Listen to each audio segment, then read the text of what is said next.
Good morning to my old students. Welcome to my class.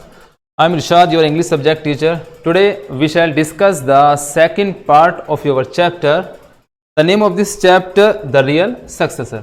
बच्चों, आज की video में हम आपके चैप्टर फर्स्ट का जो सेकंड पार्ट है वो पढ़ने जा रहे हैं। सभी बच्चे ध्यान से इस वीडियो को देखेंगे और ध्यान से इसे समझेंगे। इससे पहली वीडियो में हमने पढ़ा था कि ये कहानी एक ऐसे मंत्री की है जो मंत्री बहुत बूढ़ा हो चुका है और वो अपने स्थान पर अपने बेटों को नियुक्त करना चाहता है। तो now let's start the chapter.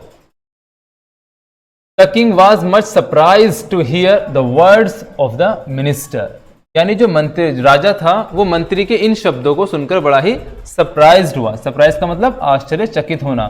जब उसने सुना कि इसके तीनों बेटों की विशेषताएं अलग अलग है और जो सबसे छोटा व्यक्ति है, छोटा बेटा है, वो मिनिस्टर के रूप में उपयुक्त है, तो ये सुनकर राजा बड़ा आश्चर्यचकित हो गया। He inquired, उसने पूछा, How can you be so precisely sure? यानी तुम इतने निश्चित, इतने सही तरीके से कैसे कह सकते हो about the characters of your sons, यानी अपने बेटों की विशेषताओं के बारे में तुम इतने ठीक प्रकार से कैसे कह सकते हो।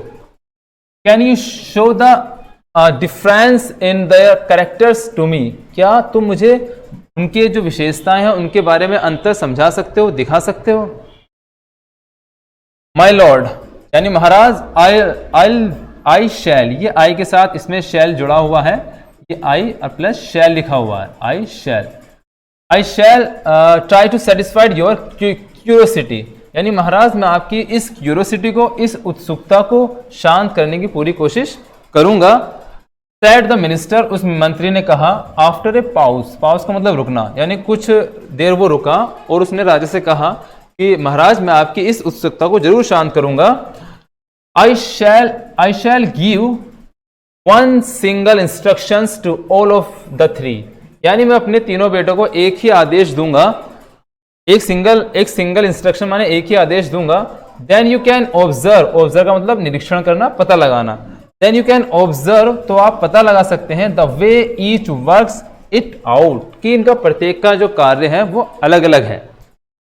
The minister plan a strategy, यानी स्ट्रेटजी का मतलब योजना बनाना। मिनिस्टर ने एक योजना बनाई and discuss it with the king.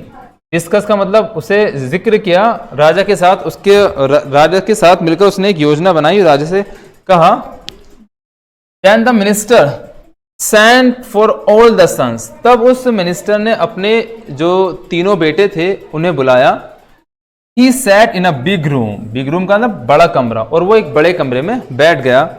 The king watched them from a hidden recess in the wall of the room, यानी जो राजा था वो वॉच कर रहा था, उन्हें देख रहा था एक कमरे में छुपकर कि ये अपने बेटों से क्या कह रहा है।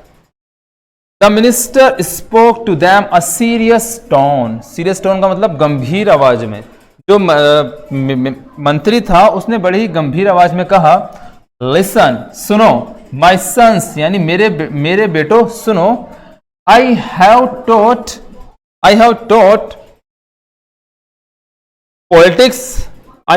Politics and justice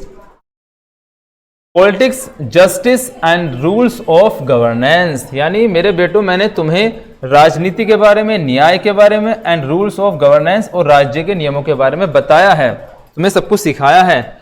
now miss, अब I have grown to all, यानी अब मैं बहुत बूढ़ा हो चुका हूं। टू सर्व द किंग, यानी राजा की सेवा करने के लिए अब मैं बहुत बूढ़ा हो चुका हूं। तो माने इसलिए I want to test your wits so that I may recommended each of you for a suitable job at the king's court. Means I want to test, मैं तुम्हारा एक टेस्ट, तुम्हारी एक परीक्षा लेना चाहता हूं। योर विट्स माने तुम्हारी बुद्धिमत्ता की, तो दैट का मतलब ताकि, आई मे रिकमेंडेड, ताकि मैं तुम्हें रिकमेंड कर सकूं, अपनी जगह ला सकूं, अपना उत्तराधिकारी बना सकूं। Each of you for a suitable job, यानी तुम्हारी विशेषताओं के हिसाब से तुम्हें एक नौकरी, एक जॉब यहां पर दिला सकूं। कहां पर? एट द किंग्स कोर्ट, राजा के दरबार में। Now let's C next stanza.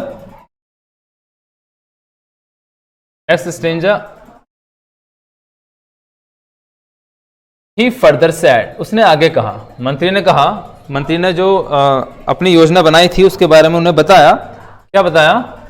Eight the centre of the royal garden stand shrubs of special black roses. यानी उसने कहा कि at the centre of royal garden, शाही गार्डन के बिल्कुल बीच में, सेंटर का मतलब बिल्कुल बीच में, stands shrubs of special black roses. यानी वहां पर जो गार्डन है, उस गार्डन के बिल्कुल बीच में, झाड़ियों के बीच में क्या खड़ा है? ब्लैक रोजेस, काले गुलाब खड़े हैं। Each of you should go there, यानी तुम्हें प्रत्येक को वहां जाना है। एंड प्लक, प्लक का मतलब तोड़ना है, अ रोज ईच फ्रॉम देयर, और तुम्हें प्रत्येक को वहां से एक गुलाब तोड़ना है। बट किंतु the special black roses are heavily guarded, means जो ब्लैक रोजेस हैं उन्हें हैवली गार्डेड का मतलब बड़ी सुरक्षा में रखा गया। वहां पर बहुत सारे जो गार्ड हैं, जो सैनिक हैं, वहां पर तैनात किए गए हैं। किस लिए? ताकि वहां कोई आ ना सके। प्लकिंग फ्लावर्स, यानी फूलों को तोड़कर, फ्रॉम दिस शुल्ब्स, उन झाड़ियों में से, इज स्ट्रिक्टली फॉरबिडन, यानी फूलों को तोड़ना उन झाड़ियों में से सख्त मना किया गया है, ऐसा उस मंत्री ने कहा। Now let's see the next stranger. You have to take care of this danger, यानी तुम्हें इस खतरे का सामना करना है। डेंजर का मतलब खतरा, हाँ, जाने का खतरा। इफ यू आर कॉट, यदि तुम पकड़े जाते हो, you have to escape, escape का मतलब बचना, बचना, escape punishment by using your mouth, यानी अगर तुम पकड़े जाते हो तो तुम्हें क्या करना? केवल अपने माउथ, अपने मुंह से बचना है, अपने मुंह का प्रयोग करना है और बाकी चीज का यूज नहीं करना है। आई रिपीट अगेन, मैंने दोबारा उनसे यही बात की कि तुम्हें बचने के लिए क्या करना है? अपने मुंह का प्रयोग करना है, माउथ का प्रयोग करना है। योर माउथ ओनली, केवल अपने मुंह का प्रयोग करना, क्योंकि वो उनकी परीक्षा लेना चाहता था। The sons bowed to their father and took leave of him. जो सन थे वो बड़े आज्ञाकारी थे। बाउड का मतलब होता है झुकना, वो अपने पिता के सामने झुके और वहां से चले गए। Now let's see the next stranger.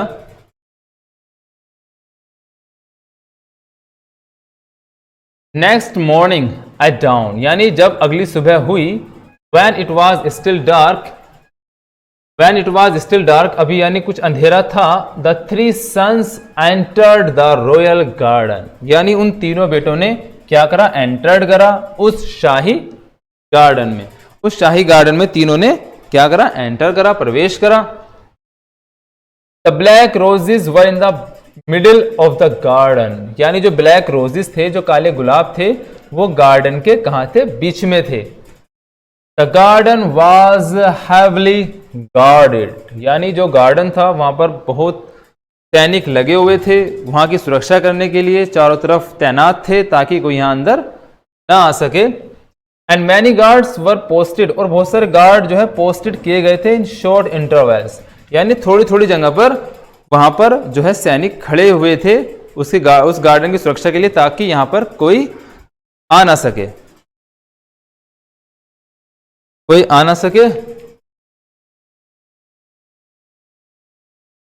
तो बच्चों ये आपका पार्ट 2 था। आज की वीडियो में इतना ही रखते हैं। इसका जो अगला पार्ट है वो हम अगली वीडियो में पढ़ेंगे। आप सबको अच्छे से इस चैप्टर की रीडिंग जरूर करनी है और अपने घर पर ही रहना है, घर पर रहकर ही रीडिंग करनी है। सो आज की वीडियो में इतना रखते हैं। That's all, stay home and stay safe. Thank you.